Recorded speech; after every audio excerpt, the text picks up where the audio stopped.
नमस्ते प्रणाम। आज जे बस एक और मुद्दा लेके आ गए बानी।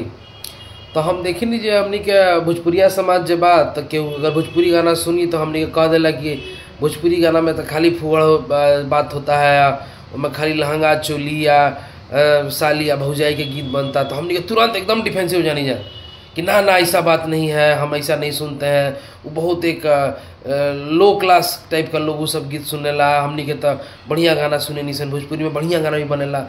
तो ये इतना ओवर डिफेंसिव होखला के गरज नहीं है। अगर केरुआ केहू के लहंगा चोली भौजी के गीत निमन लागता तो सुनी, हमरा निमन लगेला कुछ गीत लहंगा चोली हम सुने नहीं, ओमें हमरा लजा के कोनो बात नहीं है।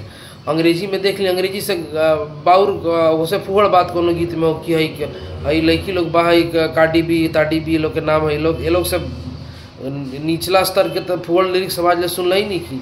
हई कुली है जो कनाडा में बनता पंजाबी गीतों में का रहता, खाली एगो केहू लैम्बोर्गिनी चलावता, कोनो लड़की पर्स कीनतिया, साड़ी कीनतिया, फलाना ढिमकाना करतिया। तो उ लोग तो नहीं खेला जाते, तो उ लोग तो नहीं कहत कि ना ना ना हम लोग नहीं सुनते। उन लोग खूब दिन में 3 करोड़ रील बनावता हुआ गीत पर, लैम्बोर्गिनी या फरारी लगाना गीत पर। तो इतना हमने के ओवर डिफेंसिव भइला के गरज नहीं है। अगर बढ़िया लगता तो सुनी, नहीं क्या बढ़िया लगा तो मत सुनी। कला बा, कला में सब बनी।